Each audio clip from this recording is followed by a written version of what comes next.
Eh bien, bonjour à tous.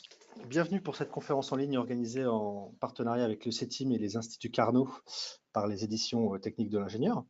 La conférence d'aujourd'hui durera environ 1 heure et se découpera comme suit, à savoir une présentation d'une trentaine de minutes qui sera suivie d'une séance de questions-réponses.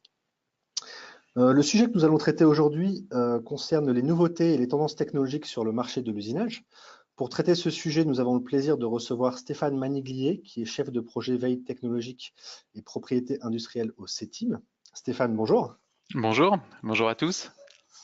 Alors avant de laisser la parole à Stéphane pour rentrer dans le vif du sujet, quelques petites précisions techniques. La conférence d'aujourd'hui est enregistrée, donc vous pourrez avoir accès à un replay de cette conférence sur le site des techniques de l'ingénieur, rubrique magazine actualité dans l'onglet conférence en ligne dans quelques jours, avant la fin de la semaine.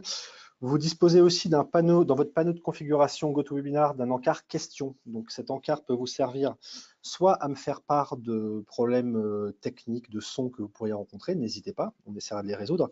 Et aussi et surtout, n'hésitez pas à poser des questions, puisque nous y répondrons dans la deuxième partie de ce webinaire, enfin Stéphane y répondra plutôt. Donc n'hésitez pas à nous poser toutes vos questions pendant la présentation et nous passerons à la réponse de ces questions dans une deuxième partie. Juste avant de laisser la parole à Stéphane, je vous rappelle qu'un second webinaire en partenariat avec le CETIM aura lieu le mardi 12 juin. Il est intitulé Les bonnes pratiques pour une veille technologique efficace et donc il aura lieu le 12 juin à 15 heures. Voilà, j'en ai fini. Stéphane, je vous laisse la parole. Eh bien, je vous remercie, Pierre.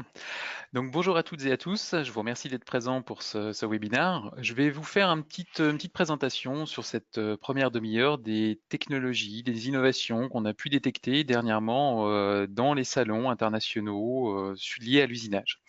Alors, ces technologies vont tourner essentiellement autour de la technologie d'usinage. Donc, ce que je vous proposerai, c'est qu'on commence cette présentation par une petite définition commune de l'usinage, de façon à ce qu'on soit tous bien calés sur ce qu'on va appeler usinage. Vous verrez que au travers de cette présentation, on va aborder différents axes. On va aborder bien entendu les machines d'usinage, puisque ce sont un petit peu la base et l'essentiel de cette activité. Mais on va également aborder des procédés de type assistance à l'usinage, des procédés de fabrication additive, de la commande numérique, parler un petit peu de l'industrie du futur, parler de robotique bien entendu, puisque c'est un des axes forts de l'usinage et de l'industrie 4.0, mais également parler de capteurs, et puis on fera une petite conclusion sur les projets de recherche, puisque ces projets de recherche, contrairement à ce qu'on pourrait imaginer, sont encore très actifs dans le domaine de l'usinage, et il y a beaucoup d'activités qui tournent autour de l'usinage. Alors pourquoi veiller sur l'usinage? Ça, c'est une question importante auquel de nombreux industriels nous ont demandé de répondre. La première, c'est que en usinage, les technologies évoluent et très vite.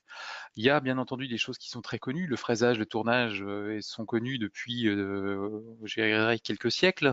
En tout cas, si on prend en tout cas le bois, l'usinage du bois. Mais ces technologies évoluent. On a de temps en temps et régulièrement des innovations qui s'adaptent et qui nous permettent d'aller plus loin, plus vite ou de faire mieux en usinage. Et puis on a également des technologies de fabrication complémentaires ou alternatives qui apparaissent. Ces technologies vont vous permettre de faire différemment lorsqu'elles sont alternatives des pièces usinées ou alors de faire mieux ou d'aller plus vite pour la réalisation de pièces techniques. L'industrie du futur ou industrie 4.0, comme l'appellent nos amis étrangers, est-elle un accélérateur d'évolution technologique? On va parler de connexion de machines, d'interconnexion de machines, etc. Pour faire tout ça, en fait, notre technique à nous, elle est simple, elle concerne essentiellement la réalisation de veille sur des salons à l'étranger. On se déplace régulièrement en France, à l'étranger, que ce soit dans la zone USA, la zone Asie, l'Europe, pour identifier des nouveautés, identifier des tendances locales, identifier des technologies ou des systèmes spécifiques qui ne seraient pas encore apparus en France. L'objectif, c'est de les détecter plus vite qu'ils n'arrivent, de façon à se préparer à leur intégration et voire même de pouvoir devancer un petit peu ces préparations et de créer des choses qui ne sont pas encore présentes sur le marché lorsque l'industrie semble intéressée ou demanderesse de ce genre d'équipement. Alors pour définir l'usinage, ce que je vous propose, c'est de reprendre une définition de Wikipédia. C'est accessible à tout le monde et puis c'est une définition qui est pas mal. En fait, l'usinage, qu'est-ce que c'est? C'est une famille de fabrication de pièces par enlèvement de copeaux. Le principe, c'est qu'on va poser un bloc de matière sur une machine et on va utiliser des outils tournants ou fixes pour enlever de la matière de façon à donner à la pièce sa forme et ses dimensions finales. Généralement, l'usinage nous permet d'obtenir des pièces de grande précision en série ou des pièces unitaires. Lorsque on usine une pièce, on génère différents types de mouvements. Il y a des mouvements relatifs au déplacement de l'outil et le mouvement relatif au déplacement de la pièce. Donc l'interconnexion de ces deux mouvements va créer la fonction d'usinage et va amener la réalisation de la pièce définitive, pardon. Les principaux types d'usinage qu'on connaît sont le fraisage, pour tout ce qui est surface plane, fraisage 3 axes, 5 axes, etc. Et puis le tournage, pour la réalisation de pièces de révolution. Maintenant qu'on a posé un petit peu ce décor et posé cette définition d'usinage, je vous propose qu'on parle de certains types d'équipements sur ces machines d'usinage et qu'on commence par des machines un petit peu particulières qui sont les machines multifonctions. Donc les machines multifonctions, qu'est-ce que c'est? Ce sont des machines qui vont intégrer des fonctionnalités de tournage et des fonctionnalités de fraisage à l'intérieur d'une seule et même machine. Leur objectif, c'est d'obtenir une pièce finie sans avoir à démonter la pièce brute et la reposer dans une autre machine. C'est très utilisé pour la réalisation de pièces complexes. On va trouver à l'intérieur de la réalisation de types d'opérations et de combinaisons d'opérations très différentes les unes des autres, des interpolations en tournage, de l'usinage multifilet, de la réalisation d'excentriques, du taillage, de la rectification, etc., etc. Donc toutes ces opérations qui sont réalisées généralement sur des machines différentes conduisent à des démontages de pièces, donc à une perte de précision pour la réalisation des pièces. Lorsqu'on les retrouve dans une seule et même machine, on augmente la précision, quelquefois au détriment du temps de cycle, mais en tout cas, on a des pièces de plus grande précision et sans démontage. Alors, quand on regarde l'évolution des machines-outils, on s'aperçoit qu'aujourd'hui, tous les fabricants de machines-outils à travers le monde proposent des machines multifonctions, dites multifonctions, c'est-à-dire des machines qui vont intégrer dans un bâti de fraisage une fonction de tournage, une table rotative dans laquelle on va pouvoir réaliser des pièces de rotation. C'est le cas notamment de ces machines bretons, des fournisseurs bretons, qui intègrent des pièces avec des courses importantes, donc ils sont capables de réaliser des pièces de relativement grande dimension. Aujourd'hui, les machines multifonctions s'adressent non plus, comme ce qui a été le cas auparavant, à des pièces de relativement faibles dimensions, mais à des dimensions de plus en plus importantes. Dans tous les corps de métier, dans toutes les utilisations possibles des machines d'usinage, on va retrouver des machines multifonctions avec des dimensions quelquefois relativement importantes. Chez DMG Moriseki, un constructeur assez connu également, on va trouver également des machines multifonctions, mais petite surprise chez ce constructeur, ces machines vont être essentiellement dédiées à des applications, dédiées à un marché particulier. Il y a toute une série de machines qui est sortie, qui a été dédiée à l'industrie automobile. Vous voyez par exemple l'utilisation d'arbres à cam, de machines dédiées à la réalisation d'arbres à cam, etc., etc. Toutes ces machines sont uniquement dédiées à des applications automobiles, même s'ils intègrent différentes fonctions. Mazak, un autre fabricant, lui d'origine asiatique, a créé une machine également multifonction, dotée de systèmes, on va dire, d'équipements en option qui permettent d'appliquer, ou en tout cas d'utiliser une machine pour une application très particulière. En fonction de la capacité de broche, donc de la vitesse de rotation de votre broche d'usinage, de la broche de fraisage, vous allez pouvoir atteindre l'usinage de différents types de matériaux. Une machine standard usinant des aciers utilisera une broche à 10 000 tours minute, alors qu'une utilisant l'UGV, donc l'usinage à grande vitesse pour l'aluminium, en aura plutôt aux alentours des 15 000 tours minute. Et puis lorsqu'on tournera sur des usinages de pièces complexes, de matériaux très complexes à usiner, on sera plus proche des 5 000 tours minute. Bref, vous allez configurer votre machine multifonction à la demande, en fonction du type d'application que vous voulez réaliser et en fonction de vos besoins. Ces machines qu'on va retrouver chez Mazak sont, elles, plutôt adaptées à l'industrie aérospatiale et à la mécanique lourde. Donc, par opposition aux machines qu'on a vues précédemment qui étaient dédiées à l'industrie automobile, celles-ci sont plutôt dédiées spécifiquement à la machinerie pour l'aéronautique. Donc, si je devais résumer ces tendances en matière de machines multifonctions, je dirais qu'aujourd'hui, dans les machines multifonctions, on trouve tous les types de tailles. Auparavant, on était sur de la petite ou de la moyenne dimension. Aujourd'hui, c'est dans tous les types de tailles. Les machines sont de plus en plus typées par marché. Elles sont réalisées à la demande de certains marchés pour fournir des pièces et fournir des capacités de production propres à des marchés bien spécifiques.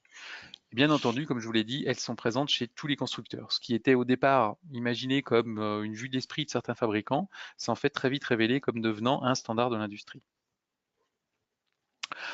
Si on replonge sur d'autres types de machines d'usinage, on va parler des fraiseuses, des machines d'usinage 3 axes et 5 axes, on va trouver de plus en plus d'évolutions qui vont dans un sens identique chez les fabricants de machines. Si on prend DMG Moriseki par exemple, on a des machines avec des caractéristiques relativement standards et classiques, sauf que les constructeurs vont chercher à améliorer la précision de ces machines. Ils vont améliorer la résolution sur les axes, par exemple, pour avoir des déplacements, des repositionnements de la machine de plus en plus précis, et avoir des machines plus robustes qui absorberont mieux les vibrations ou qui seront dédiées à des usinages de plus en plus complexes. Cette tendance se retrouve dans d'autres gammes DMG Moriseki qui va intégrer différents éléments tels que de la mesure directe dans les axes, des guidages et des roulements optimisés, de façon à obtenir des pièces de plus en plus précises et de plus en plus répétables. Lorsque vous fabriquez des pièces en série, l'objectif étant d'atteindre une grande répétabilité, c'est-à-dire de diminuer le risque de créer des pièces mauvaises. Du côté du constructeur japonais Mazak, on va trouver également un centre d'usinage un petit peu particulier qui est lui entièrement dédié à l'usinage à grande vitesse de l'aluminium avec des courbes, des courses pardon, qui vont jusqu'à 730 mm au cube, donc 730 sur les trois axes, en largeur, en hauteur, en profondeur, et surtout une broche haute vitesse, haute performance à 30 000 tours minute. Donc l'objectif, c'est d'aller vite, faire vite de la pièce, réaliser vite et tirer le meilleur profit de la broche et les capacités d'usinage des outils pour réaliser les pièces aéronautiques. Toujours chez ce fabricant Mazak, on va retrouver des configurations de centres d'usinage très particuliers avec des portiques. Des machines à portiques qui sont, elles, dotées d'une grande capacité de magasin. Donc le magasin, c'est là-dedans où on va retrouver tous les outils qui vont être utilisés pour les différents usinages. Et ces machines peuvent stocker de 145 à 505 outils. Donc 145 outils, c'est quand même relativement important en termes de taille de magasin. Et l'objectif, c'est de pouvoir permettre à la machine de réaliser des pièces très complexes en interchangeant régulièrement les outils, c'est-à-dire en dédiant des outils à des applications bien particulières. Donc on va changer souvent d'outils ou doter la machine d'outils, ce qu'on appelle les outils frères, c'est-à-dire que lorsque l'on détecte l'usure d'un outil, on puisse le remplacer par un outil identique qui est stocké dans le magasin de la machine. Donc cette machine, elle, est dédiée à la réalisation de pièces très très complexes. C'est ce qu'on va retrouver également toujours chez Mazak sur un autre centre d'usinage avec une des broches à 42 000 tours minute qui, elle, est équipée d'un bâti destiné à limiter la vibration de la machine, de limiter les vibrations liées à l'usinage. En plus de cette absorption des vibrations, on va retrouver des capteurs un petit peu partout dans la machine qui vont analyser la thermique de la machine, analyser l'échauffement de la machine, et puis compenser via les programmes de commande numérique les déplacements de la machine de façon à éviter les effets néfastes de cette augmentation de la température. Donc la dilatation des éléments machines pouvant pouvant apporter des baisses de précision et puis des pièces mauvaises au fur et à mesure de la fabrication de pièces. Donc cette machine-là, pour sa part, elle est surtout adaptée à l'usinage des moules, pour l'industrie du moule plastique plasturgique. On retrouve à peu près la même chose chez Makino, donc un autre constructeur japonais, c'est-à-dire ce sont des machines qui vont être optimisées pour réduire les vibrations, les déformations outils et optimiser les vitesses d'usinage. Encore une fois, pour l'industrie du moule plastique. Yazda, qui est l'un des fabricants les plus connus au monde pour la réalisation de pièces et la réalisation de machines de très très grande précision, lui propose encore des machines avec des optimisations de vibrations, des optimisations de l'échauffement thermique de la machine, dédiées à la réalisation de pièces optiques ou de moules, de pièces de moules, d'empreintes de moules pour la fabrication de pièces optiques. Certaines lentilles de téléphone portable, par exemple, sont moulées dans des moules réalisés sur ce type de machine. Les précisions de repositionnement de cette machine sont relativement impressionnantes, comme vous le voyez, de 0,5 à 0,9 microns. C'est-à-dire que lorsqu'on appelle un outil dans la machine, qu'on l'envoie en position d'une pièce à l'autre, il ne sera pas distant de plus de 0,5 à 0,9 microns de sa position idéale. Donc ces machines d'usinage 3 et 5 axes sont présentes pour la réalisation de pièces de plus en plus complexes. On voit qu'elles sont dédiées à des applications spécifiques, que ce soit l'aluminium, l'usinage des matériaux difficiles, ou optimisées pour la réalisation de moules, de pièces très très exigeantes et très complexes à réaliser. Un grand effort de recherche a été réalisé également sur la productivité de ces pièces et de ces machines. On rencontre de plus en plus de systèmes de palettisation et des systèmes de chargement et d'automatisation de ces machines de façon à être capable de produire en série et donc d'augmenter les taux de service de ce type d'équipement. Alors les machines, c'est un élément très très important de l'usinage, de la veille usinage, mais il y a également des petits procédés qui atterrissent de temps en temps sur les étagères des fabricants et qui sont dédiés cette fois-ci à permettre un usinage beaucoup plus précis ou beaucoup plus rapide de certaines pièces, sans forcément nécessiter la modification de la machine. Ce sont des procédés d'assistance qu'on va retrouver dans différents cadres. C'est notamment, je pense que vous avez tous entendu parler de l'arrosage cryogénique. On a beaucoup de projets de recherche qui se tournent autour de l'utilisation de fluides cryogéniques, qui peuvent être de l'azote liquide, du CO2 ou autre, pour le refroidissement de la pièce lors de l'usinage et le refroidissement d'outils coupants lors de l'usinage. On a vu récemment une société italienne qui a proposé une tête de fraisage à assistance cryogénique par CO2. C'est-à-dire que on va remplacer dans cette tête le fluide de coupe traditionnel, l'huile de coupe traditionnelle, par l'utilisation d'un gaz CO2 refroidi qui va être projeté directement au cœur de l'outil pour refroidir la zone de contact entre l'outil coupant et la matière usinée. La température atteinte en termes de fluide à la sortie est de moins 70 degrés. Et l'avantage de ce type d'équipement, c'est que vous n'êtes pas obligé de modifier la machine pour l'intégrer, mais que vous pouvez intégrer ce type d'équipement dans n'importe quelle machine. Et puis pour améliorer toujours ses capacités d'usinage, pour aller toujours plus loin sur ses capacités et cette assistance à l'usinage, on voit se développer de plus en plus de capteurs des huiles. L'huile de coupe, l'huile d'usinage est un des éléments essentiels de l'usinage, de l'usinabilité des matériaux. Leur contrôle et leur optimisation en temps réel devient un des enjeux clés de l'industrie. On a de plus en plus de capteurs qui sortent. Je vous ai mis ici un exemple de ce qu'on a vu l'année dernière lors de l'EMO, le Salon international de la machine-outil. Un capteur qui vous permet d'analyser en permanence la température d'huile, son pH, la conductivité électrique de cette huile, son indice de réfraction et puis sa concentration en différents composants, de façon à adapter toujours l'huile aux besoins de l'industriel, c'est-à-dire de garder une certaine caractérisation, une certaine régularité dans le niveau d'huile qui va être utilisé pour les usinages.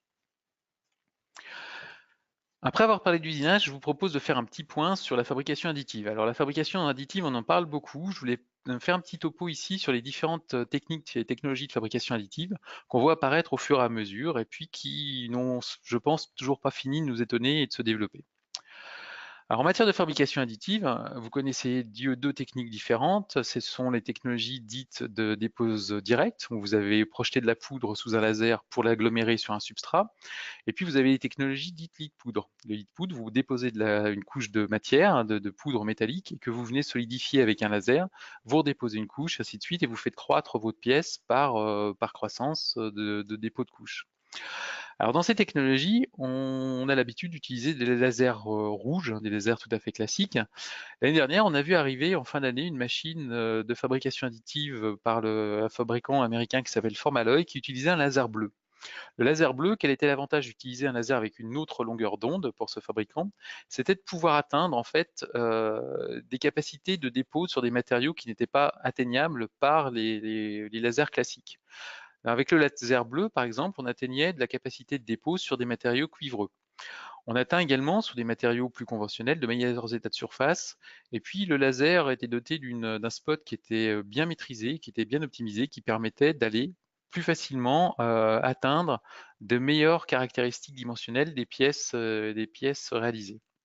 Donc ce laser bleu a un gros avantage d'après le constructeur, on demande à le tester encore un petit peu, hein, mais c'est notamment de permettre à la fabrication additive d'accéder à une plus grande variété de matériaux dans le domaine de la fabrication. Les Chinois ne sont pas en reste sur la fabrication additive. On a vu l'année dernière, lors d'un salon en Chine, une machine de fabrication additive par dépôt au lit de poudre. Donc, il utilise deux lasers de 500 watts avec énormément de capteurs dédiés au contrôle du process. Donc, ce sont des tendances lourdes de développement chez tous les constructeurs de machines de fabrication additive, lit de poudre. C'est l'intégration de capteurs. Des capteurs qui vont mesurer la température atteinte, le niveau d'oxygène, la pression, etc. Mais également s'assurer que le laser aura bien la même bonne puissance au bon endroit, que les couches laser successives, le lasage successif se feront toujours selon les mêmes caractéristiques. Donc les constructeurs chinois sont, en tout cas pour celui-ci, pour Fastform, sont également dans le même état d'esprit et dans le même critère de développement que nos fabricants européens, c'est le développement de fonctionnalités et de contrôle du process en permanence. Quand je vous disais que les technologies de fabrication additive n'avaient de cesse d'évoluer, on voit de plus en plus se développer des systèmes de dépôt de fils. On remplace la poudre en fabrication additive par un dépôt de fil. L'objectif, comme ce que fait Geffertech par exemple, c'est de déposer du fil fondu par un arc électrique, donc d'aller plus vite que ce qu'on est capable de réaliser avec un dépôt de poudre, traditionnelle, d'aller plus vite et puis de limiter quelque part la pollution de la machine par la poudre qui pourrait être projetée à l'extérieur. Donc, on va voir également chez d'autres fournisseurs de machines de fabrication additive se développer une recherche en matière de productivité. Donc, on va augmenter le nombre de lasers à l'intérieur de la machine pour balayer d'une part éventuellement une surface plus large, mais surtout pour augmenter la productivité en faisant travailler 4 lasers ou 2 lasers en même temps. Et puis toujours cette recherche d'optimisation du process et puis de meilleure connaissance du process en lui-même pour mieux maîtriser sa qualité. Donc, on va avoir des caméras qui vont s'assurer que la couche de poudre est bien déposée, des capteurs de position, des capteurs de puissance laser qui vont s'assurer que la bonne puissance laser est bien transmise à la poudre et que les miroirs vont bien envoyer les faisceaux à l'endroit où ils sont attendus pour la fabrication de la pièce. Dans ces technologies de fabrication additive, on a une entreprise qui fait un petit peu figure d'extraterrestre, c'est l'entreprise Additive Industries qui vient de Hollande, qui fabrique une machine, enfin je devrais dire plutôt une ligne complète de fabrication additive. Ils ont une machine tout intégrée qu'ils ont présentée à Formnext et sur laquelle ils intègrent différentes solutions au fur et à mesure. Dans cette machine, vous allez retrouver à la fois le dépôt de poudre, à la fois les opérations de dépoudrage, c'est-à-dire le retrait de la poudre excédentaire qui n'a pas été agglomérée pour la fabrication de la pièce, le traitement thermique de détentionnement qui vous permet de relâcher les contraintes internes à la pièce et donc d'obtenir une pièce usinable, et puis la partie de la pièce, du traitement qui va permettre de séparer la pièce de son plateau. Vous savez qu'en fabrication additive dite poudre, les pièces sont produites sur un plateau de fabrication et qu'il faut à la fin du process détacher ces pièces de ce plateau pour pouvoir les finaliser. En plus de ces technologies de fabrication, on va voir apparaître de plus en plus, notamment grâce à l'arrivée de nouveaux donneurs d'ordre et de nouveaux grands noms dans ce domaine-là, des machines de fabrication additive par procédé dit jet binding. Au lieu d'utiliser un laser pour solidifier la poudre, on va utiliser une tête de dépôt d'un liant qui va fonctionner un petit peu comme fonctionnent vos imprimantes à la maison, c'est-à-dire qu'on va déposer une couche de poudre métallique. On va déposer un liant dessus avec une tête d'impression tout à fait semblable à votre tête d'impression d'imprimante. Et puis on va construire notre pièce couche après couche.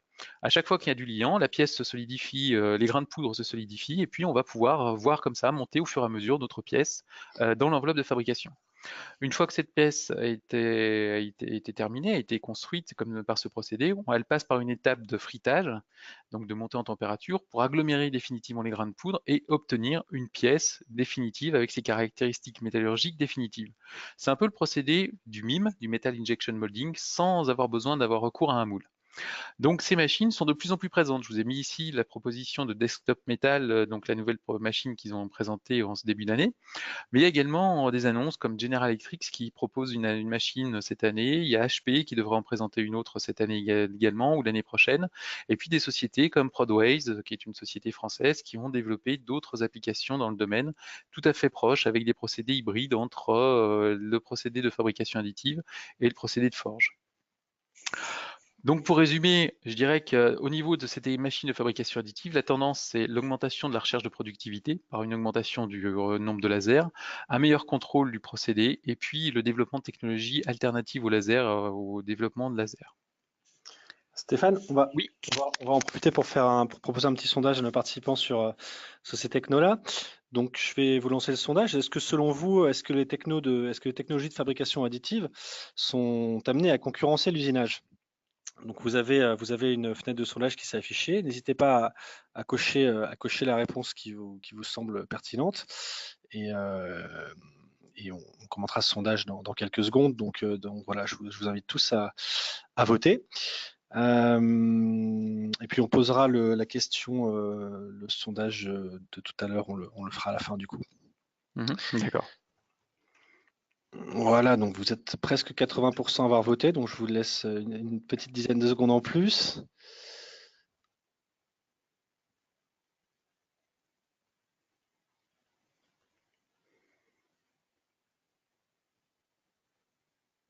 Voilà, donc en fait, vous êtes 62% à penser que oui, les technos de fabrication additive vont concurrencer l'usinage à un moment donné. Donc voilà, environ 2 tiers. Je vous rends Je vous rends la parole, Stéphane. Je ne sais pas si vous voulez commenter ce sondage et on peut continuer.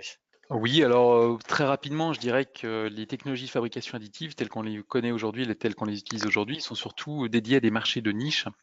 Elles offrent des fonctionnalités complémentaires. Elles nous permettent aujourd'hui de faire ce qu'on n'est pas capable de faire sur des machines d'usinage, en fait, hein. C'est surtout leur gros intérêt ici, c'est d'être capable d'aller plus loin, de réaliser de la pièce irréalisable.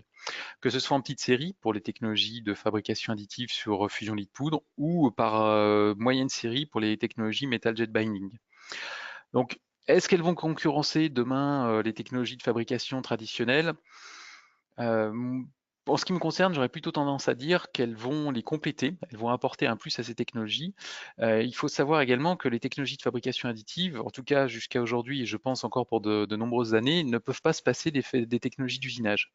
Je m'explique. Une pièce issue de fabrication additive n'a pas les caractéristiques mécaniques suffisantes ou les caractéristiques dimensionnelles idéales des pièces qui sont définies. Donc on a besoin de faire de la reprise d'usinage en particulier pour obtenir les bonnes dimensions, les bons états de surface sur ce type de pièces. Donc du coup, on a systématiquement besoin d'avoir recours à des technologies de fabrication plus classiques pour finir les pièces. Ça durera quelques années encore, je le souhaite, en tout cas je le penserai réellement. Mais voilà, pour moi, mon point de vue, c'est que vraiment on est dans une logique de complémentarité plus que dans une logique de concurrence à proprement parler. D'accord. Et Voilà. je rappelle juste à ceux qui ont posé les questions, il y a de nombreuses questions déjà dans la zone questions, qu'on répondra à toutes ces questions à la fin de la présentation. Voilà. Je vous laisse poursuivre, Stéphane. D'accord.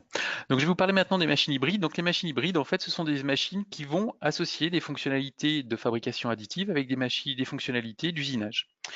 Ces machines de fabrication hybride, on va en trouver différents types. On va trouver des machines qui travaillent sur lit de poudre, donc dépôt de poudre couche à couche plus usinage combiné.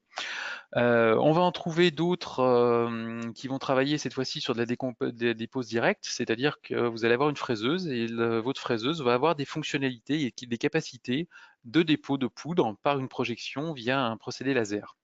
Donc ça, ce sont des procédés qui sont de plus en plus présents dans l'industrie. On en voit de plus en plus chez la plupart des constructeurs, à part pour le premier où il n'y a que 2 constructeurs qui proposent ce type de machine. Et ce qui est intéressant de voir également, c'est qu'aujourd'hui, on va vers une recherche de plus grande rapidité, de plus grande productivité de dépôt de cette matière fondue. C'est-à-dire qu'on voit apparaître, à côté des autres procédés classiques laser, des dépôts par arc. L'arc ayant l'avantage de déposer à partir d'un fil de matériaux beaucoup plus rapidement et de manière, je dirais, plus précise la matière fondue. L'avantage de ces technologies, de ces machines, c'est qu'elles vous permettent de déposer de la matière et au bout de quelques couches, de venir réutiliser votre fraisage, votre système de fraisage, pour finir le dépôt et obtenir une pièce ainsi parfaitement adaptée à vos besoins. Vous voyez par exemple dans la petite illustration ici, l'objectif recherché, c'était la réalisation d'une empreinte d'un moule de pneumatique. Donc l'objectif, c'était de déposer de la matière plutôt que d'en enlever, plutôt que de partir d'un bloc matière, de déposer de la juste matière au bon endroit et d'en enlever le moins possible. Ces machines de fabrication hybride, on va en trouver chez tous les constructeurs, je vous l'ai dit, et notamment au Japon, et on commence à voir apparaître au Japon notamment des fonctions complémentaires. En plus d'être capable de faire du dépôt de matière, elles vont être capables de faire du traitement thermique. C'est-à-dire qu'on va utiliser cette fois-ci une source laser un petit peu différente et une tête laser un petit peu différente pour venir appliquer un échauffement thermique localisé par le biais d'un faisceau laser qui sera destiné à augmenter les capacités et les caractéristiques mécaniques locales d'une pièce. C'est-à-dire qu'on va faire peut-être une trempe superficielle ou des choses comme ça directement dans la machine pour obtenir une pièce finie. Ou en tout cas éviter d'endommager certains éléments de la pièce en les durcissant directement dans la machine. Mazak d'aujourd'hui, on les retrouve beaucoup, ces fabricants, mais je vous l'ai dit, ils travaillent tous sur ces mêmes domaines. Lui, il va utiliser plusieurs lasers pour assurer un meilleur dépôt de la matière en poudre. Et puis également, comme vous le voyez dans l'illustration qui se trouve ici, il va utiliser 2 lasers et projeter la poudre au milieu pour éviter la diffraction de la poudre et d'envoyer de la poudre un petit peu partout. Donc on va optimiser l'utilisation, la consommation de la matière. Aujourd'hui, les marchés liés à ce genre de machines sont essentiellement tournés autour du secteur aéronautique, du pétrole et gaz, un peu d'outillage, un petit peu de naval également. Et la dernière technologie qu'on a pu voir récemment, c'était le dépôt d'une matière dans une technologie qui s'apparente un petit peu à du friction stir welding. Vous avez ici, sur la gauche de votre écran, une électrode qui est appliquée, mise en contact avec la pièce sur laquelle on doit déposer de la matière. Cette électrode subit une rotation, une vitesse déterminée et un transfert, un balayage de la surface sur laquelle elle doit déposer la matière. L'échauffement ainsi réalisé va permettre le dépôt de la matière. En fait, l'électrode va fondre et se répandre sur la zone sur laquelle on voulait la déposer. Les capacités d'usinage hybride, donc de réusinage de cette pièce, de cette machine proposée, permettent d'obtenir une pièce finie. Et encore une fois, on cherche à limiter le temps d'usinage et limiter la matière perdue. Donc, comme je vous le disais, ces machines hybrides sont proposées chez tous les fabricants aujourd'hui. L'intégration des lasers devient de plus en plus présent pour des opérations complémentaires même à la fabrication additive. Et puis les procédés sont en pleine évolution. L'objectif recherché étant toujours le même, augmenter la productivité, la vitesse et s'assurer que le procédé de dépose de matière est vraiment bien maîtrisé. Alors, je voulais quand même parler un petit peu de la commande numérique et de l'industrie du futur. Donc, on parle beaucoup de machines connectées, de machines intelligentes, d'industrie du futur. Qu'est-ce qui se cache là derrière? Ben, autour de tout ça, on va voir des machines qui vont être connectées de plus en plus avec leur environnement informatique, avec leur environnement de travail. L'objectif, c'est de permettre à la machine de dialoguer, d'envoyer des informations, de les collecter déjà en interne, de les envoyer à différents systèmes décisionnels, que ce soit des logiciels ou des fonctions décisionnaires dans l'entreprise, de façon à informer toujours au fur et à mesure les utilisateurs de l'évolution de l'état des machines et de l'état de la production. En plus de ça, on va trouver des fonctions d'autonomisation, je vais le dire comme ça, plutôt de la machine, c'est-à-dire qu'on va doter la machine d'intelligence, de capteurs qui vont permettre d'analyser des réactions dans la machine et transmettre directement un ordre qui est informatisé à la machine pour modifier et toujours s'adapter au mieux aux besoins d'usinage, aux besoins des paramètres de coupe nécessaires. Alors, tous les constructeurs aujourd'hui vous proposent des boîtiers de connexion ou des modules intégrés à leur commande numérique qui vont être dédiés à cette industrie du futur. L'objectif, c'est toujours le même, c'est d'intégrer les données, les analyser si possible le plus proche de la machine, donc d'analyser des données fournies par les capteurs et de renvoyer ces données via des protocoles de communication standards. Il y en a un qui se développe très fortement ces derniers temps, c'est le protocole MT Connect, qui est un protocole gratuit, un protocole libre, qui est développé aux États-Unis. Certains constructeurs utilisent, des constructeurs de machines, utilisent des commandes numériques sur lesquelles ils adaptent une surcouche, c'est-à-dire qu'ils vont mettre des logiciels, une interface homme-machine sur des commandes numériques, de façon à ne plus être dépendant, je dirais, ou en tout cas de plus afficher la marque de la commande numérique qu'ils utilisent dans leur machine, mais d'avoir leur propre environnement de travail, leur propre environnement d'échange. C'est notamment le cas de Cello, si on en verra beaucoup d'autres. L'objectif, c'est d'avoir un environnement unique pour les utilisateurs qui vous permettent d'utiliser des fonctions un petit peu comme les applications de vos téléphones portables, qui vont vous permettre d'analyser par exemple les états de surface, analyser les conditions d'usinage, d'accéder à de la planification, de voir en temps réel l'état de votre planification d'entreprise. Bref, de doter l'entreprise de moyens d'analyse et de moyens beaucoup plus rapides d'interaction avec ces équipements de production. Voilà, Fanuc, c'est également la même chose, c'est un fabricant de commandes numériques qui, lui, également propose des interconnexions et des systèmes d'application qui permettent d'aller plus vite, d'analyser toujours plus de données, d'intégrer des données et de tirer meilleur profit de ces données pour le pilotage de l'entreprise. La surprise dans ce domaine vient également de l'arrivée de certains fabricants spécialisés dans le domaine de l'électronique et plus particulièrement de l'informatique et du réseau. C'est notamment le cas de Cisco et puis d'HP qui génèrent chacun dans leur domaine soit des modules d'interconnexion pour Cisco, soit des serveurs dédiés, des clouds d'ateliers carrément pour des sociétés comme HP. Les données sont pré-traitées à différents endroits et puis on exporte et on analyse que les données qu'on a besoin d'exporter ou d'analyser. Aujourd'hui, je dirais que la tendance, c'est d'avoir des machines qui sont de plus en plus connectées sur l'extérieur et d'avoir des commandes numériques qui vont remplacer dans les usines, en tout cas dans les ateliers, les PC. La commande numérique vous permet d'accéder à tous vos documents, à votre messagerie, à vos documents Word, aux plans, aux PDF, à de la FAO, etc., etc. Vous pouvez tout intégrer directement dans la commande numérique. L'objectif, c'est de vous passer d'un PC et d'aller vers une production zéro papier. Alors, je sais qu'on en parle depuis très longtemps du zéro papier, on a toujours eu du mal à y accéder, mais apparemment, on a franchi une étape supplémentaire dans ce domaine. Par contre, le gros problème de tout ça, c'est que les machines-outils sont l'un des secteurs industriels qui produit le plus de données. Un des secteurs industriels dont les données sont le moins exploitées aussi, mais aujourd'hui, on a énormément de données qui sont proposées par la commande numérique et par la machine. Et il va falloir se challenger pour savoir quelles sont les données qui vont être vraiment utiles d'être analysées, ou les analyser, et qu'est-ce qu'il va falloir stocker. puisqu'on va générer très rapidement des centaines de gigas de données qui vont quand même fortement impacter les bandes passantes des réseaux. Au niveau robotique, je vais être relativement plus bref que ça. Je dirais que la robotique aujourd'hui, vous la voyez de partout en matière d'usinage. La robotique peut être dédiée à des opérations de mesure et de contrôle. On a de plus en plus de demandes d'automatisation, de prise de pièces et de positionnement de pièces sous des machines de contrôle ou de mesure dimensionnelle, ou carrément de déplacement de capteurs autour de pièces pour faire par exemple du scan 3D. Mais également, on va les rencontrer dans le domaine de l'usinage, à tel point que ce marché qui était au préalable presque réservé aux fabricants de robots et à leurs intégrateurs s'ouvre aujourd'hui vers les fabricants de machines, des machines d'usinage. Tous ces fabricants de machines proposent des services et proposent des équipements, des cellules adaptées à leurs machines, qui communiquent avec leurs machines pour équiper les machines et rendre ces machines toujours plus productives. L'objectif, c'est la recherche de productivité et l'objectif d'autonomisation des productions. On voit apparaître des robots collaboratifs aussi chez tous les fabricants. Donc vous avez le robot collaboratif qui est là pour aider l'homme, pour assister l'homme. Ces robots, il faut savoir qu'il y a des problématiques liées à la législation dans certains pays. Vous ne pouvez pas les mettre en œuvre comme vous voulez par rapport aux risques encourus par les humains. Donc certains systèmes se développent pour se prémunir un petit peu et protéger les salariés qui travailleraient autour de ces robots.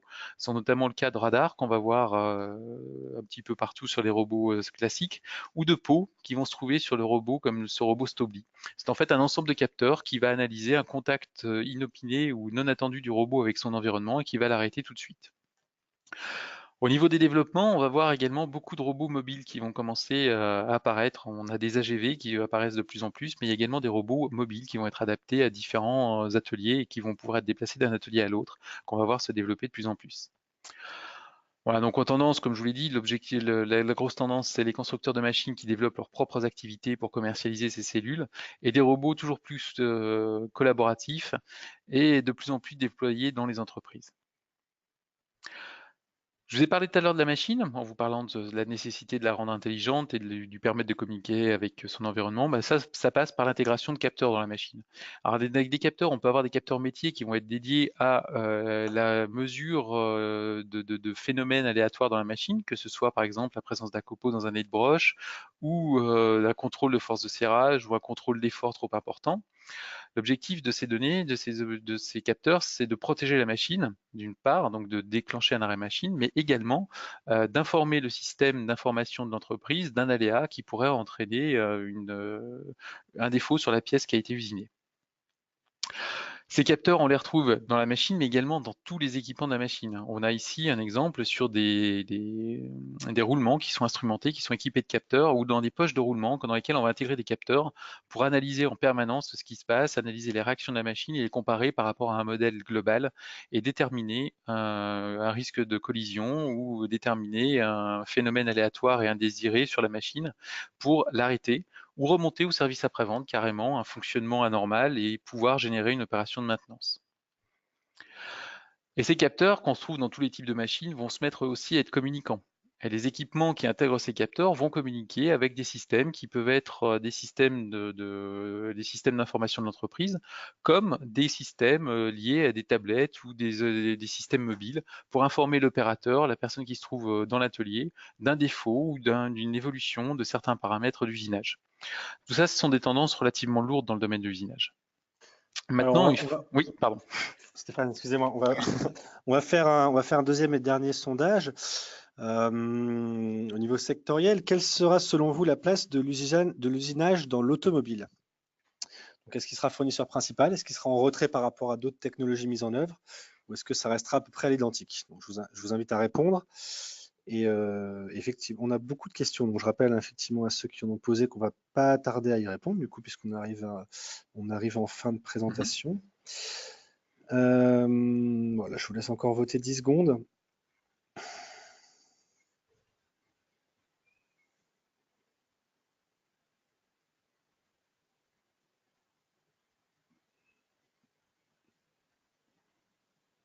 Voilà.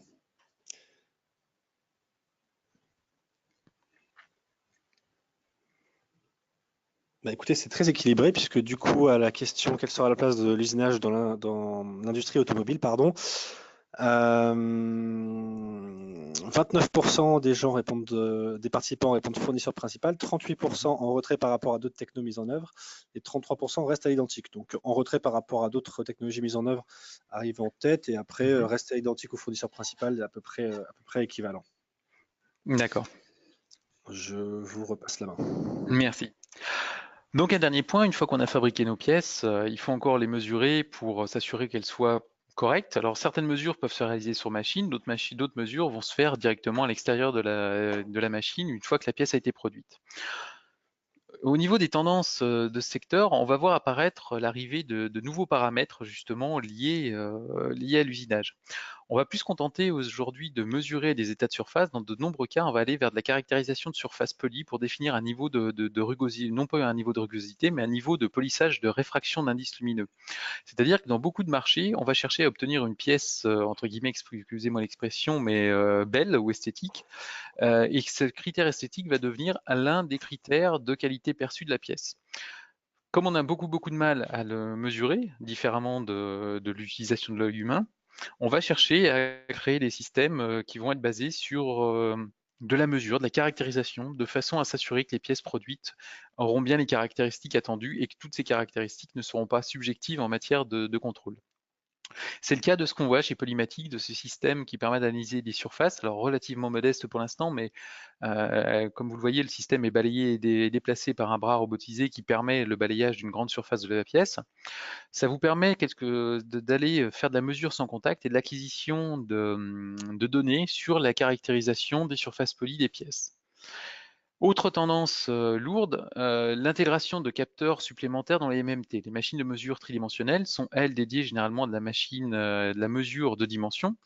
Pour éviter de monter, démonter les pièces, les passer d'une machine à l'autre, certains fabricants comme Renishaw ou d'autres ont développé des palpeurs qui vous permettent de combiner sur la même machine ces fonctionnalités de contrôle dimensionnel par palpage et les fonctionnalités de contrôle d'état de surface, cette fois-ci donc de rugosité, par contact. C'est l'objectif de cette petite probe qui se trouve ici.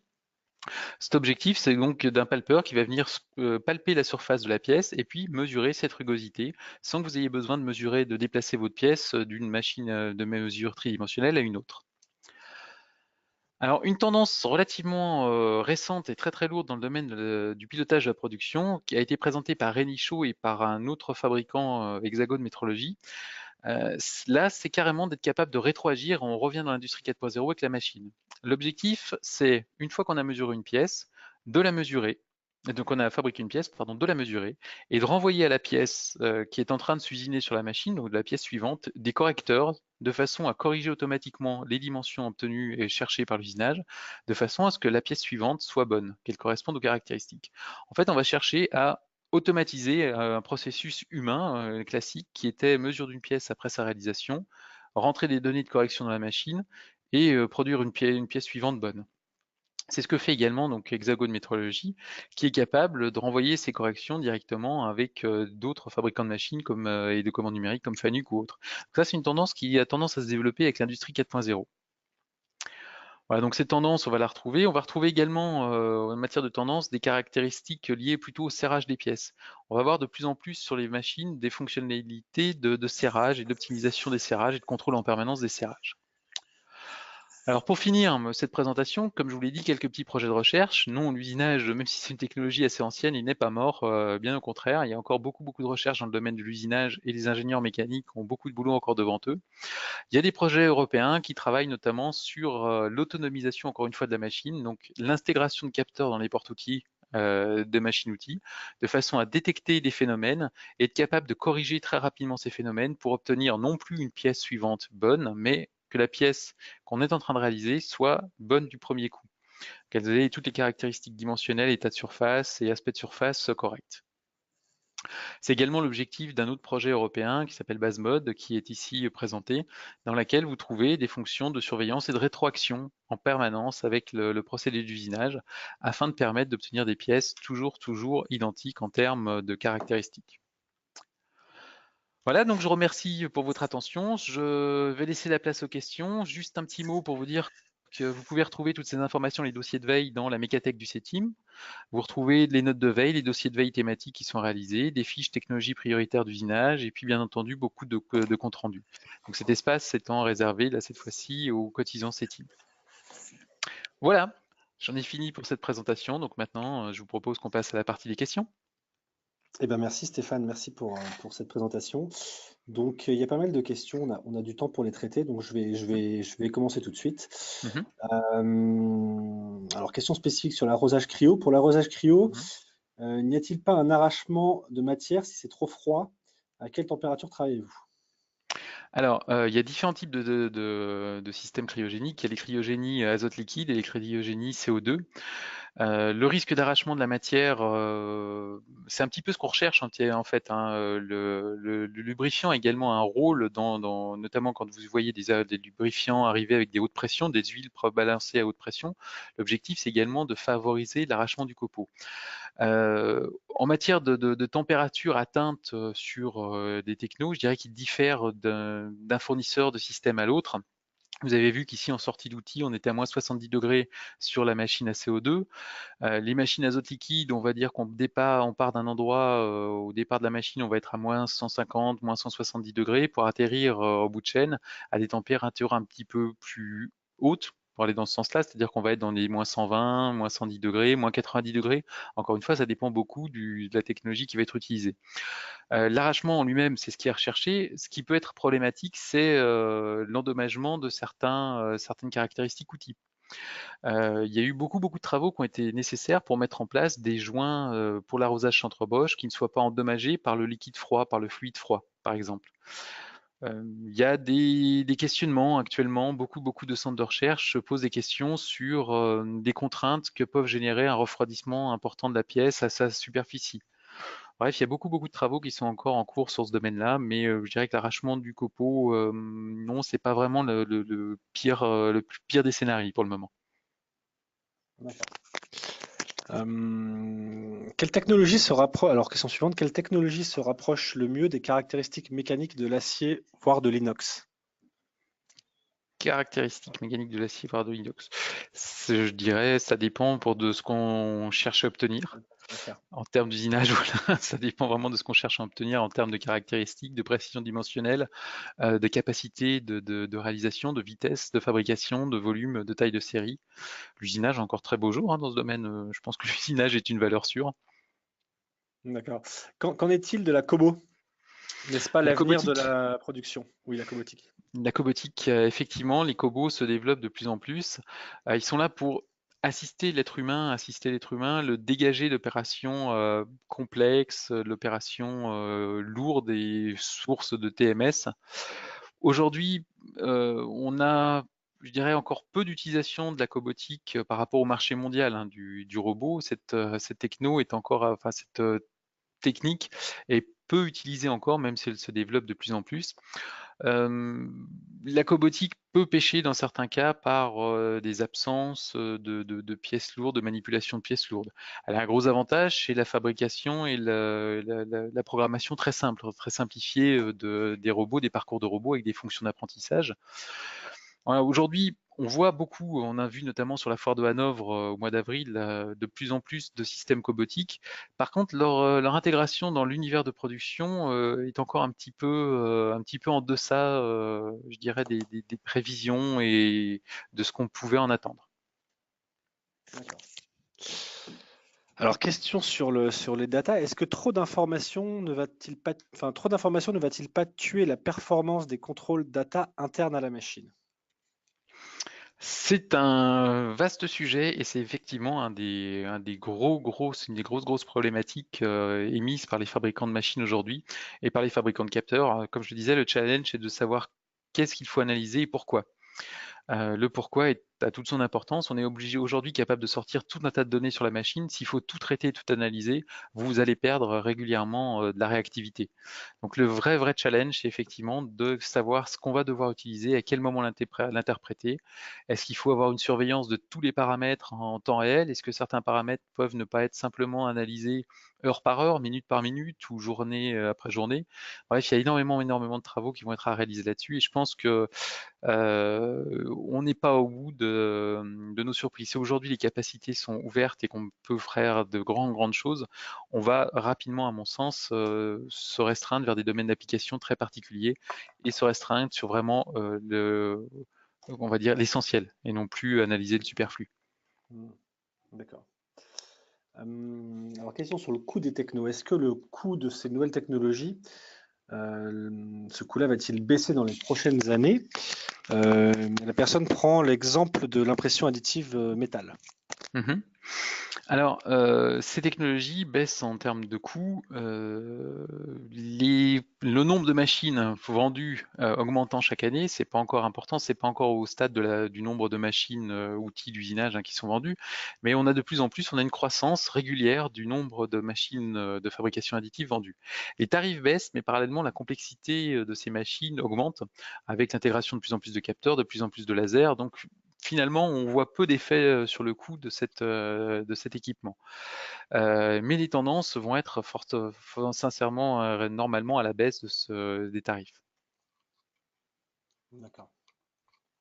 Alors, question, le fil est-il moins précis que la poudre, la fabrication additive?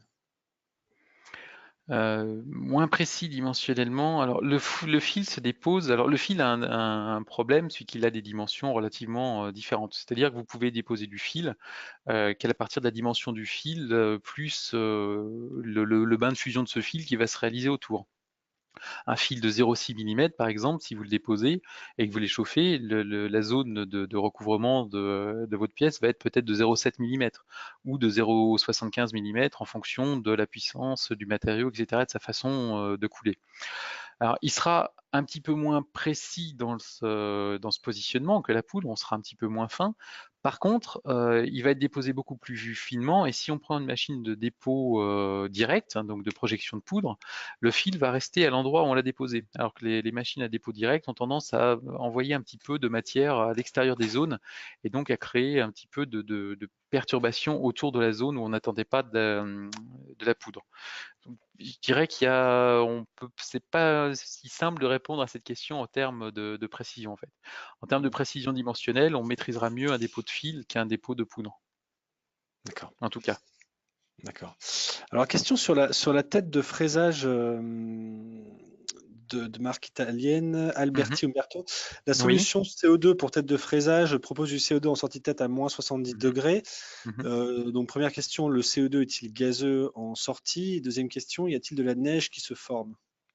Alors là, alors ce système, on l'a pas encore testé sur machine, hein. Nous, on a testé beaucoup de systèmes CO2, d'azote liquide, moins de CO2. Normalement, le système est gazeux, effectivement, à la sortie. Il devient gaz lorsqu'il touche, le CO2 devient gaz lorsqu'il touche une surface métallique, enfin la surface chaude du bloc matière usinée. Euh, Moi, dans les démonstrations que j'ai vues chez ce fabricant, je n'ai pas vu de neige se fournir, se créer. Mais c'était des démonstrations dans un cadre particulier qui a été bien maîtrisé. J'ai pas vu la création de neige à ce moment-là. Peut-être que dans d'autres cadres, sur un autre type de matériau que celui qui a été démontré ce jour-là, il y a effectivement un risque de création de neige. On sait que dans d'autres cas, on va utiliser la neige pour enfin, des cristaux de CO2 pour faire du nettoyage, par exemple. Là, c'est un effet recherché. C'est un effet qui est recherché et qui est voulu par certains fabricants d'équipements. Donc voilà, dans ce cadre-là, moi, j'en ai pas vu de neige en tout cas, mais je vous dis, j'étais que sur un cas d'application. D'accord. Alors, des petites questions sur ce dont on n'a pas parlé. Mhm. Vous n'avez pas parlé des usinages pour le bois ou de transformation des surfaces gauches. Alors, Pourquoi? Alors sur le bois, effectivement, on est spécialisé dans la mécanique industrielle, dans l'usinage des matériaux et non Hmm, pas du bois. Donc c'est pour ça que je n'ai pas parlé du bois, puisque le bois est plutôt, il y a un autre centre technique qui travaille sur le bois, hein, c'est le centre technique du bois et de l'ameublement, qui est spécialisé dans ce domaine-là. Nous, notre veille et notre action se limitent à l'industrie de la mécanique française. En ce qui concerne l'usinage des surfaces gauches, là, on utilise en fait de la fabrication, les machines de fabrication 5 axes. C'est l'objectif essentiel, c'est d'être capable de réaliser des pièces de formes très complexes et très différentes en 5 axes. Donc là, il a été un petit peu abordé à travers de certaines évolutions dans ce domaine. Encore une fois, le bois utilise lui aussi des usinages 5 axes, mais ce n'est pas trop notre domaine d'expertise. Même D'accord. si les commandes numériques sont tout à fait identiques et que les Mhm. machines fonctionneraient de la même façon. D'accord. Et du coup, qu'en est-il pour de l'usinage laser, pardon. Alors, l'usinage laser, ça, c'est un usinage qui se développe également, qui est loin d'être récent, hein. Le laser a plus de 50 ans maintenant. Une des premières applications du laser, c'était le perçage. Si je ne dis pas de bêtises, on le retrouve de plus en plus de laser dans le domaine de l'usinage, c'est-à-dire dans le domaine de la découpe de pièces, dans le domaine du perçage ou du micro-perçage. Euh, Aujourd'hui, lorsqu'on doit comparer ces technologies, on va surtout travailler au laser dans le domaine du travail en feuille ou du travail en tube et profilé. On a des capacités de réalisation, de fabrication qui sont très très rapides avec le laser, peu de copeaux, vraiment une technique très très bien maîtrisée, très rapide. Dans les machines-outils, l'usinage laser se limite aujourd'hui à donc des capacités de dépôt, des capacités de traitement thermique, et quelquefois dans certaines machines de décolletage, de tournage, en fait, à des capacités de découpe de matériaux fins. On n'a pas encore la possibilité de remplacer les usinages complets par des lasers, sauf pour des secteurs de pièces très très fines, de micromécanique très précises, comme l'horlogerie, comme des micromécaniques médicales. Vous avez des machines qui sont extrêmement précises, extrêmement complexes, qui vous permettent de réaliser des pièces de très très petites dimensions avec de très très grande précision, grâce notamment aux dernières technologies des lasers, les lasers femto et picosecondes. Mhm. D'accord. On va encore prendre deux ou trois questions Mhm. et puis on clôturera la séance. Y a-t-il de grosses différences d'équipement en termes de machines industrielles, d'usinage dans le monde, au niveau international, pardon. Alors, on a été très surpris l'année dernière lorsqu'on a travaillé un petit peu du côté américain, puis du côté chinois et du côté asiatique dans des autres pays d'Asie, de voir que les fabricants de machines étaient les mêmes. Et on les retrouve les mêmes fabricants de machines un peu partout dans le monde, sauf pour les Chinois qui sont actuellement surtout cantonnés à leur marché local. Par contre, ce qui nous a énormément surpris, c'est qu'en Chine, on ne va pas utiliser de machines multifonctions. On n'a pas vu de machines multifonctions présentées sur les salons. On a plutôt eu des utilisations d'une combinaison d'un tour et d'un centre d'usinage avec une transition de pièces par un robot entre les deux machines, plutôt qu'une machine multifonction capable de tout réaliser d'un bloc. Par contre, ces machines multifonctions, vous les trouvez en Europe, vous les trouvez au Japon, vous les trouvez en Corée, vous les trouvez aux États-Unis. Mais vraiment, cette spécificité chinoise, c'était de ne pas avoir ces machines multifonctions. Pour le reste, les machines sont identiques dans le monde entier. D'accord. Quels sont les marchés quels sont les marchés qui drivent le marché mondial de l'usinage? Alors, les marchés importants sont de l'industrie aéronautique, l'industrie automobile, les biens d'équipement, le ferroviaire, le naval, etc. Donc, tous les marchés font recours à l'usinage. Et puis après, vous avez des spécificités locales. Par exemple, en France, je ne pense pas qu'on usine beaucoup de coques de téléphones portables sur des machines. Vous allez en Chine, il y a énormément de machines. Donc, ce sont des milliers de machines qui sont dédiées à l'usinage des téléphones portables. Vous avez des spécificités locales aussi, par exemple l'utilisation de certaines technologies pour la réalisation de pièces aéronautiques. Je pense notamment à l'usinage électrochimique de précision qu'on a vu très présent aux États-Unis, parce qu'il y a un gros marché aéronautique et que ce marché aéronautique est mondial. Lorsqu'on vous baladez sur les salons, moi j'ai été très surpris l'année dernière en Chine de voir la prédominance du marché aéronautique également. Le marché automobile est également très très présent. Donc je dirais que les marchés, mis à part quelques petites spécificités locales comme la téléphonie en Chine ou des applications particulières aux États-Unis, les marchés mondiaux sont à peu près tous les mêmes. Tous les drivers sont les mêmes en fait, hein. Toujours cette aéronautique, l'automobile, les biens de consommation, le ferroviaire, les biens d'équipement, etc. Et le médical, bien entendu. Le D'accord, médical est un gros secteur aussi pour notre domaine. d'accord. On va prendre une dernière question. Vous en avez déjà un peu parlé, mais est-ce qu'on peut faire un petit topo sur la place de la Chine sur le marché mondial de la machine-outil? Oui, alors la Chine, c'est un pays qui nous a énormément surpris lorsqu'on a été visiter les salons internationaux de la machine-outil. Il y a énormément d'offres de machines en Chine. Il y a beaucoup de constructeurs européens ou américains qui se sont alliés à des sociétés chinoises qui ont créé des joint ventures pour proposer des machines là-bas, mais également beaucoup d'offres de machines made in China. Les Chinois sont pour l'instant, on va dire, cantonnés à répondre aux besoins de leur marché interne. C'est aujourd'hui un gros marché pour la machine-outil et le nombre de gros dans ma phrase était volontaire, hein. Il y a énormément de besoins en matière de machine-outils et aujourd'hui, le marché chinois, les fabricants de machines-outils chinois peinent à vendre de la machine à l'extérieur puisqu'ils ont déjà du mal à combler toute la demande de marché. Donc aujourd'hui, ils servent un marché interne. Ils ont des machines qui sont loin d'être ridicules, qui paraissent très séduisantes également. Il y a forcément un risque le jour où le marché chinois va être saturé, qu'il s'ouvre vers d'autres pays du monde. Ils sont capables de proposer des machines de très bon niveau. On a même vu des commandes numériques spécifiques à la Chine fabriquées. Il n'y a pas qu'un seul constructeur de commandes numériques, il y a 7 ou 8 constructeurs de commandes numériques en Chine qui présentent des commandes numériques 100% chinoises, dédiées pour l'instant à un marché chinois, mais qui n'excluent pas d'aller chasser sur les plates-bandes internationales. Donc aujourd'hui, un marché plutôt local, les constructeurs de machines-outils chinoises desservent un marché local, mais demain, il y a de fortes chances de le voir arriver sur le marché mondial. D'accord, d'accord. Eh bien, on va s'arrêter là. Stéphane, merci beaucoup pour cette présentation et pour Merci Pierre. les réponses à toutes ces questions. En conclusion, je vous rappelle juste un autre webinaire en partenariat avec le CETIM est prévu le mardi 12 juin à 15 heures.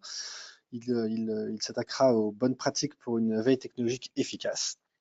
Donc, n'hésitez pas à vous inscrire pour cette conférence en ligne sur le site des techniques de l'ingénieur à la rubrique Actualité, onglet conférence en ligne. Voilà, Stéphane, encore merci. Je vous rappelle que vous Merci pouvez à vous. trouver le replay de cette conférence vous pourrez le trouver sur le site dans quelques jours. Merci à tous les participants et bonne fin d'après-midi à tous. Bonne fin d'après-midi. Au revoir. Au revoir.